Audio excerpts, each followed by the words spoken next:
Buenas noches, bienvenidos a Signo Pesos, la economía al alcance de su pantalla. Estos son los temas claves de hoy. Leve mejora en la confianza del consumidor. Fedesarrollo midió en junio las condiciones económicas de los consumidores, sus planes para comprar bienes duraderos y cómo ven el mediano plazo. El director de este centro de pensamiento nos explicará los hallazgos. Buena noticia para el sector solidario. Un proyecto de ley aprobado recientemente permitirá que los clientes de cooperativas, fondos de empleados y similares puedan pagar anticipadamente sus deudas sin tener que pagar sanción. Tenemos los detalles de esta norma. Ahorrar energía en los hogares. Un novedoso programa del Ministerio de Minas y Energía empezó a recorrer el país para cambiar los bombillos incandescentes de las viviendas por bombillos más eficientes. La directora del programa nos contará los avances.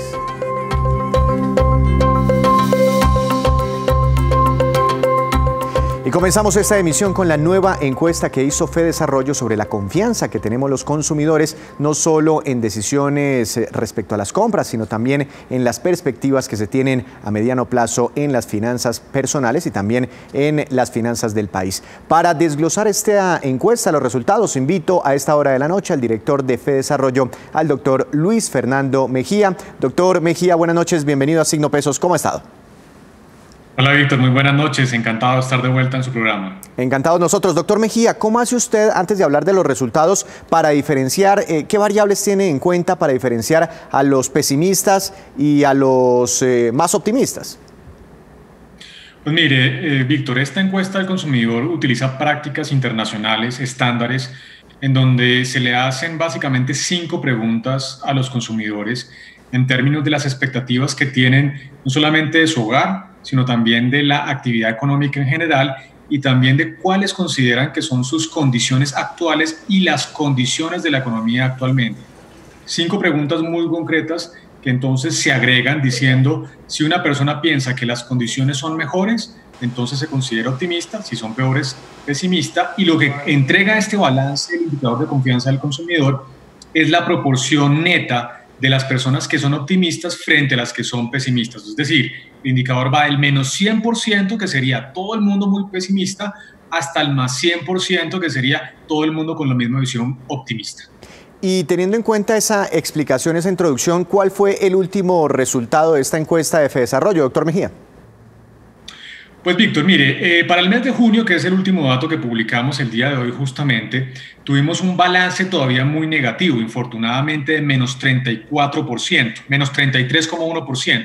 En el mes de mayo había sido menos 34%, es decir, un ligero aumento de apenas 9 décimas en ese balance que todavía sigue siendo muy negativo. De todas formas, muy importante destacar que la cifra, si bien sigue siendo negativa, es muy superior a ese nivel que tuvimos en el mes de abril, menos 41,3%, que fue tal vez de los históricos más negativos que hemos visto en los últimos años en materia de indicador de confianza del consumidor. Entonces, todavía la situación muy negativa, los hogares muy golpeados en materia no solamente de expectativas, sino especialmente las condiciones que están sintiendo en su hogar, pero por ahora con cifras ligeramente mejores a las que tuvimos en el mes de mayo. Y según esta encuesta, ¿los colombianos están siendo optimistas más sobre su presente, pesimistas más sobre su presente o sobre su futuro? Pues mire, Víctor, cuando uno hace la desagregación en los componentes de la encuesta para explicar de dónde sale este menos 33,1%, hay 3 temas fundamentales.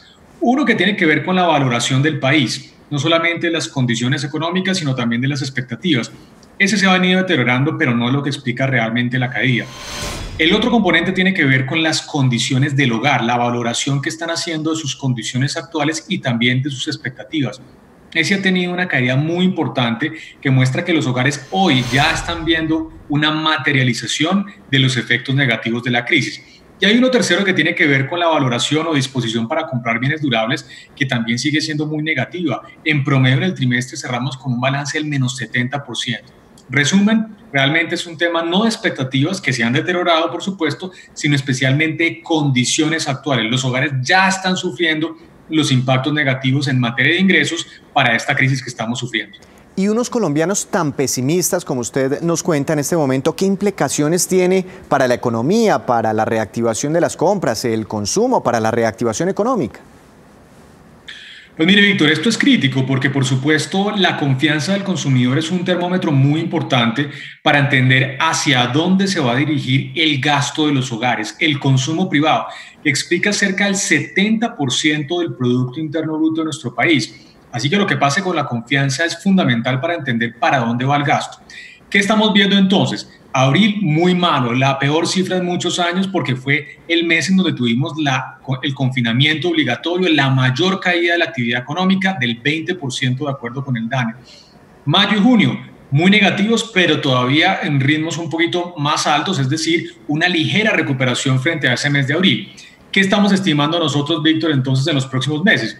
Una recuperación gradual de la confianza en la medida en que se ha venido reactivando la actividad productiva, en la medida en que ha caído la destrucción de empleo. Siguen siendo malas las cifras, pero menores que lo que habíamos visto en el mes de abril. Así que esperamos que a lo largo de este segundo semestre del año, la confianza del consumidor seguramente seguirá en terreno negativo, pero con cifras mucho mejores que la que vimos en el segundo trimestre de este año. Doctor Mejía, ¿cómo explicar que cuando, y es cierto, ¿no? Uno le pregunta a cualquier persona, bueno, ¿usted cómo está viendo la cosa? ¿Cómo está viendo el país, su situación? Y no, y la gente tiene unas respuestas demasiado pesimistas. Pero hay otras cosas que muestran que actúan distinto. Por ejemplo, en los 2 días sin IVA vimos unos gastos históricos en comercio electrónico y en comercio de electrodomésticos. En fin, ¿por qué esa discrepancia entre lo que piensan las personas y cómo realmente actúan muchas de ellas? Pues mire, Víctor, típicamente no solamente en el indicador de confianza, sino en cualquier encuesta general de opinión hacia los hogares, los consumidores, siempre hay una divergencia muy grande entre la opinión que los hogares tienen sobre el devenir económico, las expectativas de la economía en general, que usualmente son negativas, y lo que ellos consideran son su situación personal económica, el bolsillo del hogar. Siempre ha habido una divergencia y siempre la opinión es mucho más pesimista en materia económica general que en materia económica individual. De todas formas, Víctor, muy importante que las cifras son muy negativas. Lo que muestran esto es que el consumo privado este año va a caer. Por supuesto que el día sin IVA ha sido útil para poder incentivar en algo las compras, especialmente de bienes durables, pero esta encuesta muestra que de todas formas, si bien mejoró la disposición a comprar bienes durables alrededor de 4 o 5 puntos porcentuales, probablemente en parte por el día sin IVA, los indicadores siguen siendo muy negativos. ¿Por qué? Porque el empleo infortunadamente sigue muy mal. En el mes de mayo, como ya sabemos, se destruyeron 4.9 millones de empleos y mientras tanto no se recupere esa generación de empleo y por ende el ingreso de los hogares, va a ser muy difícil entonces generar un ritmo de recuperación mucho más acelerado del consumo de los hogares. Doctor Mejía, una última pregunta. ¿Cuál es la solución a esto? Porque uno pensaría que, digamos, entre mayo y junio, ya en junio se presenta una mayor reapertura de la economía, pero comparando las cifras de confianza de mayo y junio, la recuperación es mínima en la confianza del consumidor. Uno creería que, bueno, ya se están recuperando empleos, se están recuperando ingresos. ¿Eso qué ocurre? ¿O finalmente nos llenaremos de confianza cuando se encuentre una solución científica al coronavirus? Mire, infortunadamente la crisis sanitaria, Víctor, no ha pasado. Cuando usted compara mayo contra junio, seguramente hubo algo de recuperación adicional, pero de todas formas continúan las medidas de aislamiento obligatorio preventivo en muchas ciudades del país todavía de manera mucho más intensa. Junio no fue un buen mes en materia de evolución del número de contagios y de muertes, como estamos viendo también en el mes de julio. Así que mientras continúe ese elemento de la crisis sanitaria y por supuesto esto implica también una reducción en la demanda agregada, una reducción en la actividad económica, va a ser muy difícil que la confianza de los consumidores se recupere de manera importante. Por eso, si bien somos más optimistas, esperamos que los consumidores vean con una perspectiva mucho mejor las actividades económicas y su demanda de bienes y servicios en la segunda mitad de este año. Hasta que no haya una vacuna, un tratamiento efectivo, no vamos a volver a ver seguramente cifras positivas en la confianza del consumidor. Ojalá eso llegue rápido, pero por ahora tenemos que acostumbrarnos a esta nueva realidad. Por el bien de la economía también, de los empleos, ojalá esa vacuna llegue rápido. Doctor Mejía, que esté muy bien, muchas gracias por atendernos siempre aquí en Signo Pesos. Bueno, Víctor, un especial saludo, feliz noche para todos, muchas gracias. Y la crisis económica está obligando a muchos colombianos a crear un negocio propio y a otros que ya lo tenían a reinventarse para sobrevivir. Una experta nos entrega claves para que estos emprendedores no fracasen en el intento. Veamos. Primero y muy importante, tenemos que fortalecer nuestra parte emocional.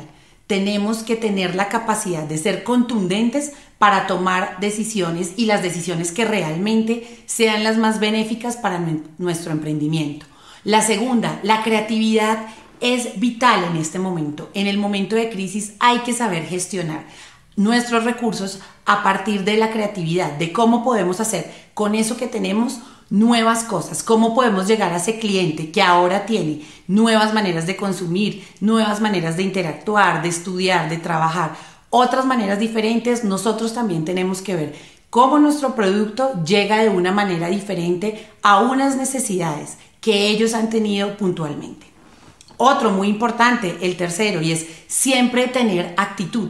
La actitud lo que hace es que nosotros estemos dispuestos siempre a hacer y que por más difícil que sea el terreno, como hoy, que es bien complejo por toda la crisis que estamos viviendo, podamos lograr cosas. Es esa capacidad de poder tomar decisiones, sean decisiones sencillas, difíciles, triviales o en momentos de pandemia, la que nos va a diferenciar de los otros. Muy interesantes recomendaciones. Y en Venezuela, un país que hasta hace pocas décadas era próspero y con un buen nivel de calidad de vida de sus habitantes, registra ahora un nivel de pobreza extrema, escuche bien, que ya afecta el 73% de su población. Este dramático dato se desprende de una encuesta realizada por 3 de las universidades más importantes del vecino país. Veamos. La encuesta en hogares 2019-2020, conocida como ENCOVI, reveló que el 96% de los venezolanos sobreviven con ingresos precarios. El 73% sufre de pobreza extrema, ganando apenas 73 centavos de dólar por día, factor que mantiene subalimentados a cerca de 20 millones de personas. El aumento de la pobreza en Venezuela no se trata de un problema de desigualdad, se trata de un problema de la caída abrupta del producto, es decir, no hay riqueza que repartir. El 21% de los venezolanos tiene riesgo de desnutrición. La población infantil sufre la crisis en carne propia, con el 8% de los niños menores de 5 años con desnutrición severa. Lo que nos está diciendo es que esto es un país pobre desde el punto de vista estructural. Aquí, digamos, quien no es pobre es una minoría muy pequeña que probablemente es invisible para la inmensa mayoría de los venezolanos. Los venezolanos hacen cualquier cosa para comprar alimentos, situación que ha empeorado con la cuarentena por el COVID-19. Señora, ¿cómo describiría usted la situación del venezolano en medio de la pandemia? Crítica. En todo, mi amor, en todo, porque aquí nada está bien. Alimentos hay, lo que no hay es dinero. La verdad es que no estamos preparados y tampoco el dinero que ganamos no es lo esencial para cubrir nuestras necesidades, pues. En Caracas, Venezuela, Beatriz Adrián, Noticias Caracol. Gracias, Beatriz. Hacemos una breve pausa, pero cuando regresemos, espere. ¿Cómo están enfrentando los empresarios, las empresas, los problemas de salud mental por la pandemia? Ya nos vemos.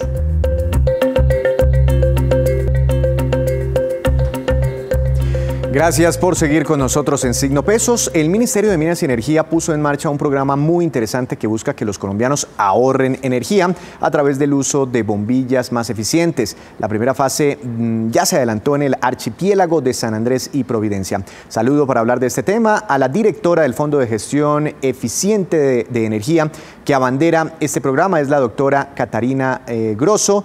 Doctora Catarina, buenas noches, bienvenida a Signo Pesos. Víctor, buenas noches y encantada de estar aquí contigo. Encantados nosotros. ¿Cómo les ha ido con este programa de recambio de bombillas? Víctor, un programa muy exitoso que llevamos al archipiélago de San Andrés, Providencia y Santa Catalina. Te cuento que logramos hacer el recambio de más de 75.000 bombillas, beneficiando más de 13.000 usuarios dentro de la isla, a 13.000 viviendas que fueron beneficiadas en el archipiélago, y de estas 13.000, 7.000 hacían parte de la población raizal de la isla. Ha sido un programa completamente exitoso que finalizamos hace 15 días y del cual ya en este momento tenemos unos puntos de recambio adicionales que se quedarán 3 años más en el archipiélago para recambiar de pronto esas bombillas que puedan llegar a tener alguna inconsistencia técnica. Pero entonces, ¿en qué consiste? Ustedes llegan con la bombilla nueva y les dicen, déjemela cambiar, pero ¿me da la vieja?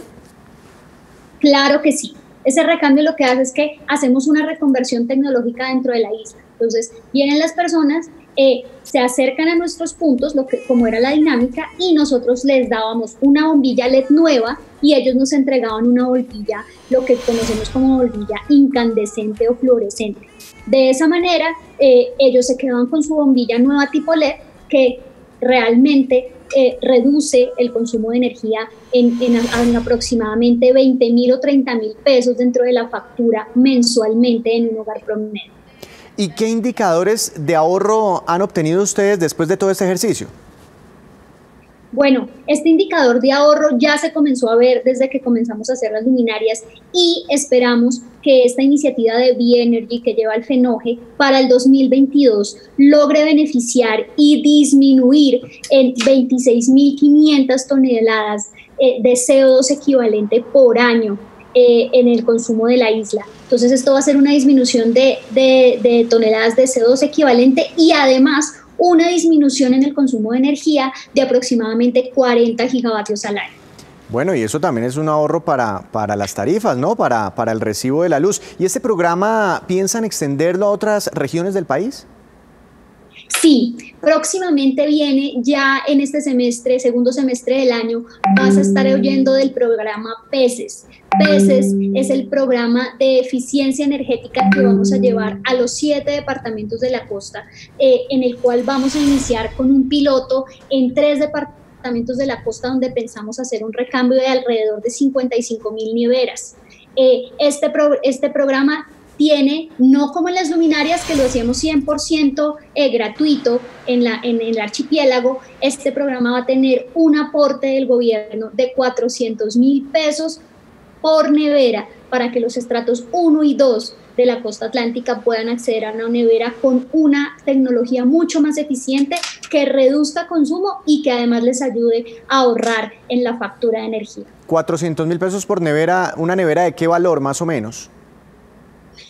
Estas neveras, el tamaño de las neveras está en litros, entonces más o menos entre 220 y 380 litros son las neveras que están aquí para recambio en Atlántico, Bolívar y Córdoba.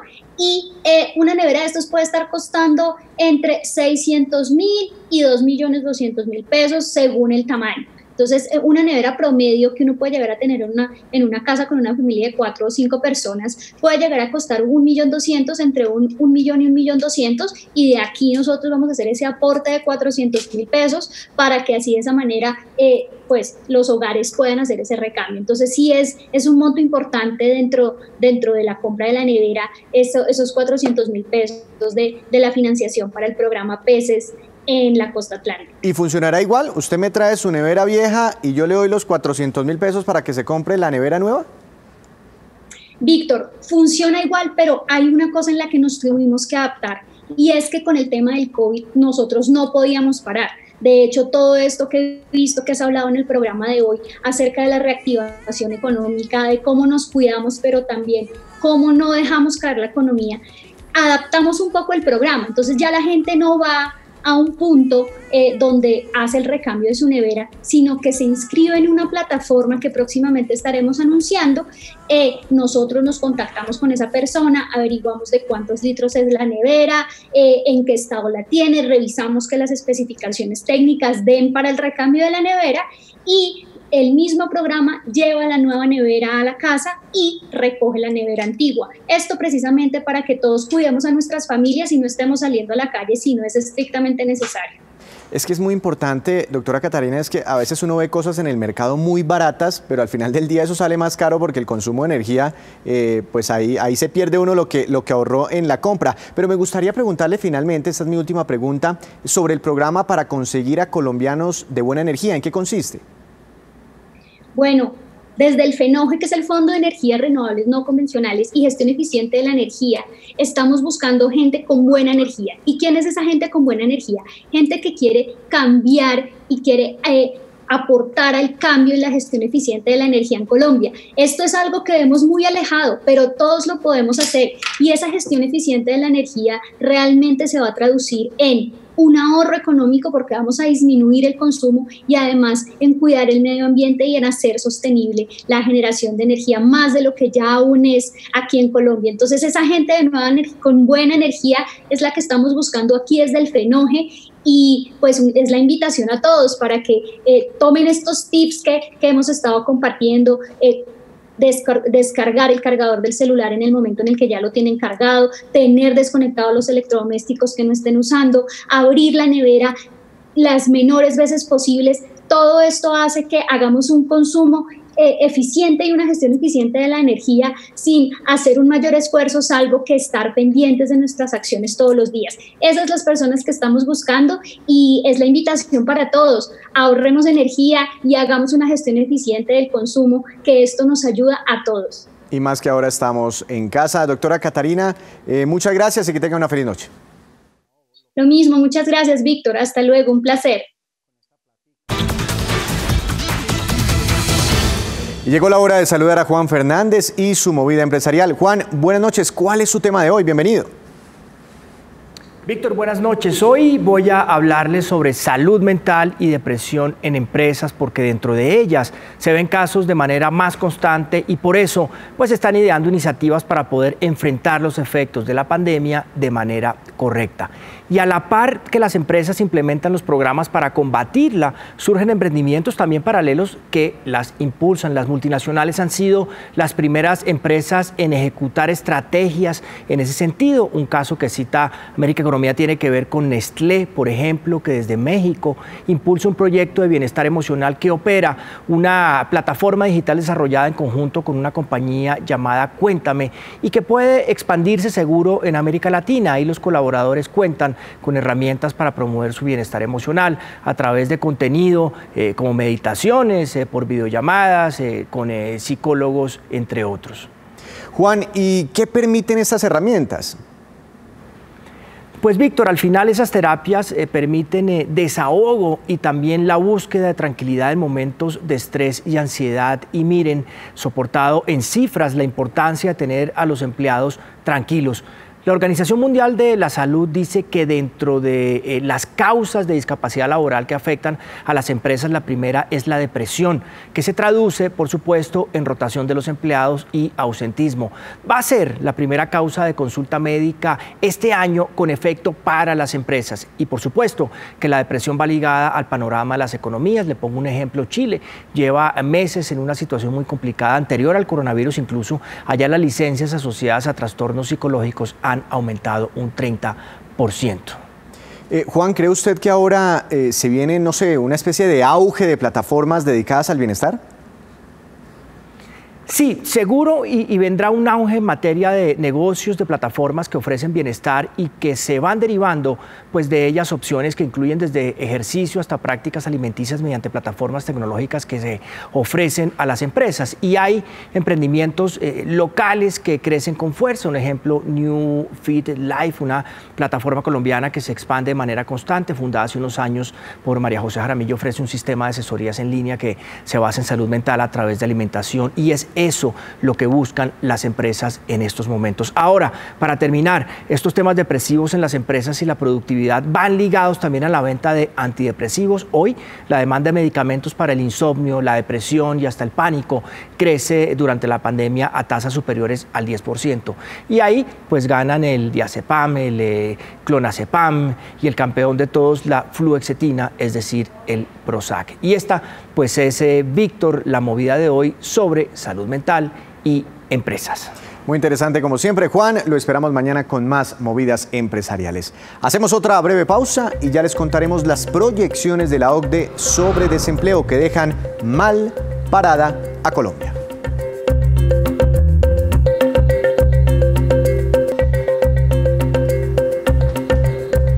Continuamos en Signo Pesos. Esta es la cifra económica del día, 21,1%, y 21,1% corresponde al nivel de desempleo que tendría Colombia este año, según cálculos de la OCDE.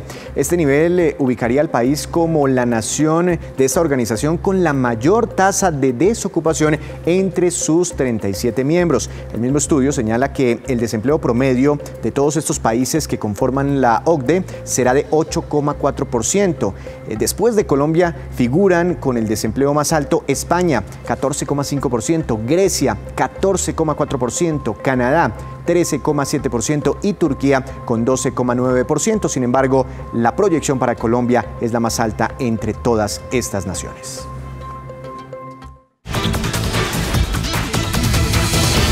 Y entre el tintero estaba un proyecto de ley en el Congreso para extender al sector cooperativo y solidario algunos beneficios que solo existían para el sector bancario. La iniciativa ya terminó su trámite y está para sanción presidencial. Una conocedora de este tema nos cuenta las bondades. Veamos. Hay buenas noticias para los asociados y usuarios a entidades del sector solidario. Esto es para cooperativas de ahorro y crédito, asociaciones mutuales, fondos de empleado, entre otras. El pasado mes de junio, tanto la Cámara de Representantes como el Senado de la República aprobaron una iniciativa a partir de la cual los asociados pueden hacer un prepago total o parcial de sus obligaciones en cualquier momento de la vida de su crédito sin que les sea exigido el pago de ninguna multa, comisión o penalidad por hacerlo. Si la persona desea hacer un prepago parcial, ella podrá hacer uso de una reducción de plazo o también exigir una disminución del valor de su cuota según se ajuste mejor a sus necesidades. Esta iniciativa ya había sido aprobada para entidades del sector financiero en el año 2012 a partir de la Ley 1555 y favorece ahora la inclusión del sector solidario dentro de esta misma reglamentación, de manera que se promueva la transparencia, obviamente también la competencia entre las mismas entidades, permitiendo a los usuarios decidir en dónde quieren tener sus obligaciones crediticias y adicionalmente aprovechando las mejores condiciones que les puede ofrecer el mercado. Y esos son los indicadores económicos que usted debe conocer antes de irse a dormir. La tasa representativa del mercado que regirá mañana, el dólar en Colombia, será de 3.631 pesos con 54 centavos. Cayó un poco, apenas un peso con 78 centavos. El petróleo de referencia Brent para nuestro país también bajó. Retrocedió hoy 0,35%. Se ubicó en $42 con 95 centavos por barril. El precio interno del café colombiano subió y quedó en promedio a 967.000 pesos por carga para mañana en las principales cooperativas del país. El índice Colcap, el más importante de la Bolsa de Valores de Colombia, subió 0,21%. La acción más valorizada fue la de Enca, con una ganancia de 5,26%, y la acción que más cayó fue la de Ecopetrol, la empresa más importante del país. Su acción hoy retrocedió 2,37%. Y antes de despedirnos, los dejo con este dato. La compañía 24/7 InTouch Colombia tiene disponibles 250 vacantes para profesionales colombianos que sean bilingües. La contratación busca fortalecer la planta de atención al cliente y apoyar al consumidor, especialmente de las marcas de tecnología más reconocidas de Norteamérica. Los interesados deben contactarse a través de la página web de esta compañía de origen canadiense y que además, recordemos, tiene sede aquí en Bogotá. Así terminamos por hoy. Mañana los esperamos con una nueva emisión y con toda la información económica que usted necesita saber. Esto es Signo Pesos, la economía al alcance de su pantalla. Que tenga una feliz noche.